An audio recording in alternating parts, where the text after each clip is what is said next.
Hotel స్టైల్లో దోశను ఏ విధంగా తయారు చేసుకోవాలో చూద్దాం. ముందుగా 1 కప్పు మినపప్పు తీసుకోవాలి. తర్వాత 3 కప్పుల బియ్యాన్ని తీసుకోవాలి. 6 గంటలు నానబెట్టుకోవాలి. నానిన తర్వాత 2 ఉల్లిగడ్డలు, 5 పచ్చిమిరపకాయలు, 4 కరివేపాకు రెబ్బలు తీసుకోవాలి. 2 టీ స్పూన్ల జీలకర్రని తీసుకొని బాగా గ్రైండ్ చేయాలి. చూస్తున్నారు కదా. ఆ తర్వాత చట్నీ చేసుకునే విధానం చూస్తే 2 కప్పుల పల్లీలు తీసుకొని బాగా వేయించాల్సి ఉంటుంది. నల్లగా వేయించకూడదు, మీడియం ఫ్లేమ్లో పెట్టి వేయించాల్సి ఉంటుంది. సో పెట్టి పక్కన తీసుకోవాల్సి ఉంటుంది.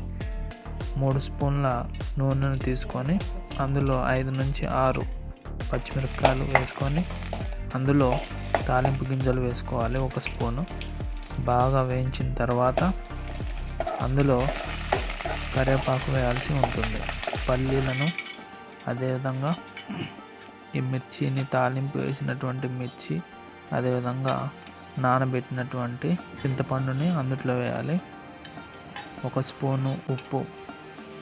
దాని తర్వాత దీన్నంతా మిక్సీ పట్టాల్సి ఉంటుంది. మరలా కడాయిని తీసుకొని అందులో నూనె వేసుకొని 1 స్పూను తాలింపు గింజలు, కరివేపాకు వేసి అదేవిధంగా ఎల్లిపాయ రెబ్బలు దాన్ని దంచి తాలింపులో వేయాల్సి ఉంటుంది. ఈ ఎల్లిపాయలు కొంచెం మగ్గిన తర్వాత అందులో మనం మిక్సీ పట్టినటువంటి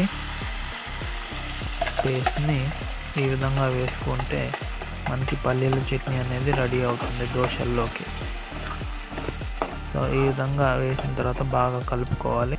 దోశను ఏ విధంగా వేయాలంటే ముందుగా పెనం పెట్టుకొని దానిపైన ఉల్లిగడ్డతోటి రుద్దాల్సి ఉంటుంది. అప్పుడు దోశలు ఈజీగా వస్తాయి. సో మనకి కలర్ కావాలని అంటే హోటల్లో ఏం చేస్తారంటే కొంచెం శనగపిండిని వేస్తారు. సో కలర్ మనకి రెడ్డిష్గా కనపడుతుంది. సో ఈ విధంగా దోశల్లోకి చట్నీ వేసుకొని సర్వ్ చేసుకోవటమే.